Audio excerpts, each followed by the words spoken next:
Well, the Supreme Court issued another major ruling on gay marriage today, aside from California's Prop 8. The High Court striking down a key component to the Federal Defense of Marriage Act, or DOMA. Justice Kennedy argued essentially that DOMA was encroaching on the state's power to protect its citizens if the state approves same-sex marriage, writing, quote, "When the state used its historic and essential authority to define the marital relation in this way, its role and its power in making the decision enhanced the recognition, dignity, and protection of the class in their own community. DOMA, because of its reach and extent, departs from this history and tradition of reliance on state law to define marriage."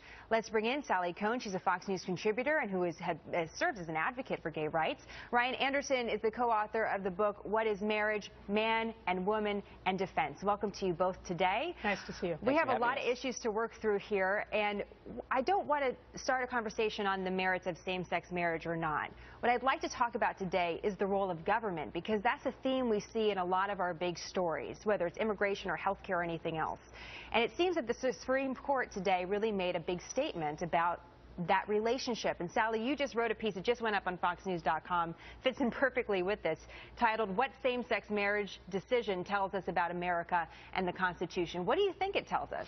I mean, look, this fits within our long history as a nation of striving toward making a more perfect union. We know that throughout our history, we've never quite gotten there. We've had times in our history where we have legally treated certain groups of people as though they were superior to other groups of people, and we've over time worked to address that. This is what the court is doing right now, is fundamentally recognizing that you cannot pass laws under our Constitution, under our American values. You cannot pass laws solely for the purpose of discriminating.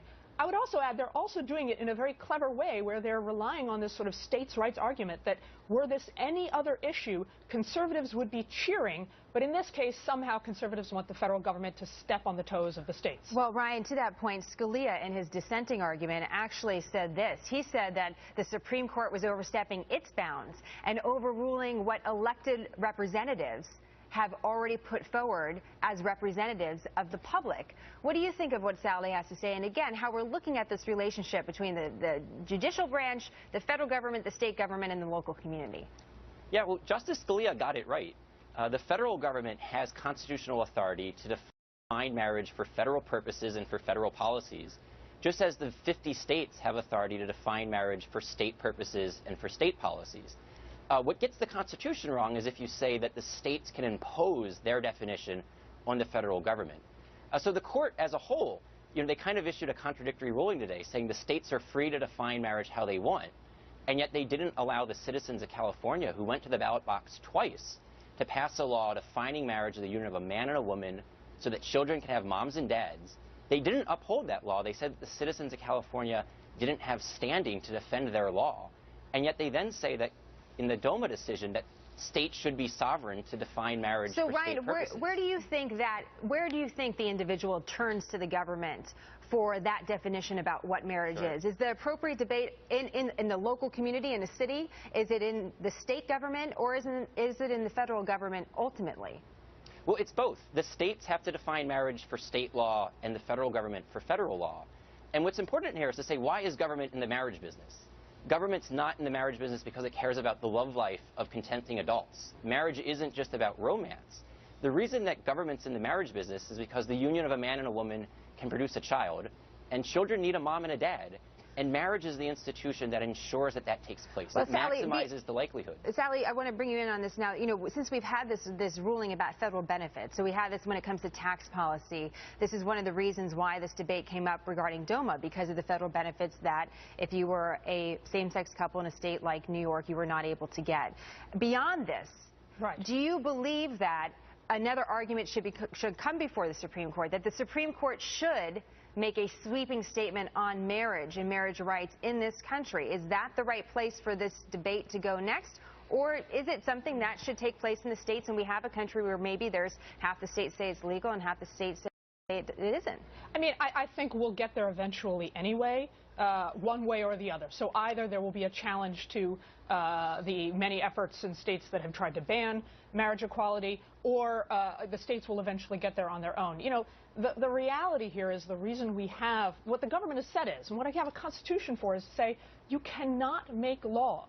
You are not allowed to make laws in this country that are solely for the purpose of discrimination. And no matter all the excuses that Ryan wants to put forward, that's what's happening here. It's saying we want to treat families like mine as legally second-class status to other families. And it's not just for purposes of child rearing and so forth, although I also have a child. It's also for tax policy and immigration policy and hospital visitation and 1,000 federal benefits, most of which have nothing to do with anything but, you know, conferring rights on loving couples. So I want to get Ryan. We're going to have to run, but I just want to make sure Ryan has a chance to respond. Sure. Go ahead, Ryan.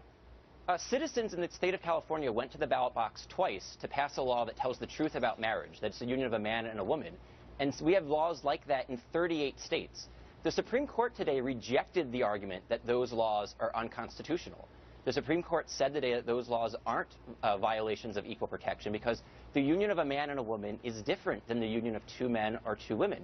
Only the union of a man and a woman can produce a child, and only that union can provide a child with a mom and a dad. So marriage laws recognize that reality, and they promote it as the ideal. It's interesting, though, to mention California, because the voters went and made that decision, but then the elected officials made a different decision. So here we're seeing all these different layers, right? Just real quick, I want to get your final thoughts on this. In a democracy, it's, you know, it's by the people. The people at the end of the day. That's the final question, guys.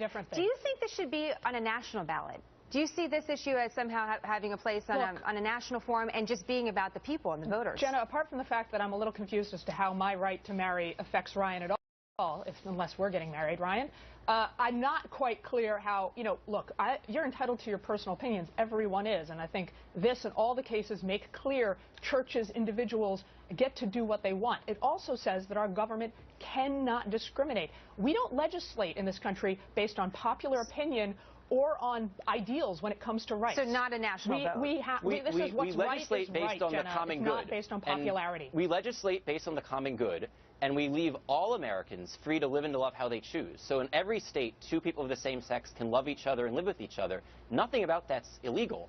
The question is, are we going to redefine marriage and then force a new definition of marriage on all citizens, on religious groups, and on businesses? And that's a big question. And that's where, if that's going to happen, it should be democratically. It shouldn't come through the courts. It'll be interesting to talk about that, because just so our viewers know, once again, that's the one thing that the Supreme Court did not do today. There was no sweeping statement overall about marriage in general, and that's a debate we'll continue to have. We hope to have you both back. Hopefully no marriages between the two of you, because I guess we'd have to put you on camera together or something like that.